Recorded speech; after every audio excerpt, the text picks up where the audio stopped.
Vo štvrtok večer, presne o 19:10 stredoeurópskeho času, sa z Kremľa ozvala správa, ktorá prekvapila celý svet.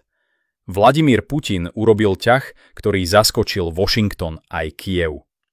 Ešte predtým, ako Spojené štáty stihli rozhodnúť o možnom presune rakiet Tomahawk na Ukrajinu, prezident Ruska sa telefonicky spojil s Donaldom Trumpom a v priebehu 2,5 hodiny rozhovoru zmenil rovnice geopolitickej šachovnice. Analytici hovoria jasne. Zelenský dostal mat.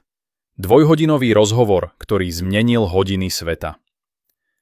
Podľa oficiálneho vyhlásenia Kremľa Putin informoval Trumpa, že ruská armáda má plnú strategickú iniciatívu a Kyjev sa uchyľuje k teroristickým metódam, teda útokom na civilné ciele. Hovorili však aj o niečom inom, o Tomahawkoch. Putin otvorene varoval, že ak by sa americké rakety dostali na Ukrajinu, len ešte viac poškodia rusko-americké vzťahy, no nijako neovplyvnia priebeh špeciálnej vojenskej operácie. Tento rozhovor sa odohral len pár hodín predtým, ako mal prezident Volodymyr Zelenský pristáť vo Washingtone s cieľom vylobovať dodávky Tomahawkov. Lenže Putin bol o krok vpred. Po skončení telefonátu z Bieleho domu prišlo chladné vyjadrenie. Spojené štáty sami potrebujú Tomahawky. Táto veta Donalda Trumpa sa dá čítať rôzne, ale jedno je jasné.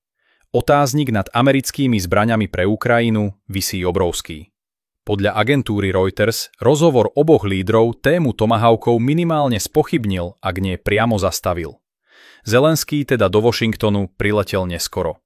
Ruský prezident si vopred poistil vývoj a Trump, ako to vyzerá, jeho argumentom načúval. V Kyjeve zatiaľ vládne napätie. Zelenský tvrdí, že jeho návšteva USA sa netýka len Tomahawkov, ale aj posilnenia protivzdušnej obrany a energetickej stability Ukrajiny. Lenže podľa vojenských expertov to znie ako zúfalý pokus zachrániť, čo sa dá. Ak bude Rusko pokračovať v súčasnom tempe útokov na energetický sektor, môže byť nadchádzajúca zima pre Ukrajinu katastrofálna. Bez elektriny, bez výroby, bez logistiky. Žiadny front sa neudrží. Zelenský to vie a preto jeho úsmevy vo Washingtone pôsobia čoraz viac ako maska. Podľa informácií z Washingtonu Trump po rozhovore s Putinom prisľúbil, že Putinovú pozíciu osobne oznámi Zelenskému. Zdroje blízke Bielemu domu hovoria o konštruktívnom a vecnom rozhovore, čo v diplomatickom jazyku znamená jediné. Nastala zmena kurzu. Putin teda svojim tichým ťahom urobil to, čo najlepšie ovláda. Nechal súperov hrať, kým on už dávno poznal výsledok.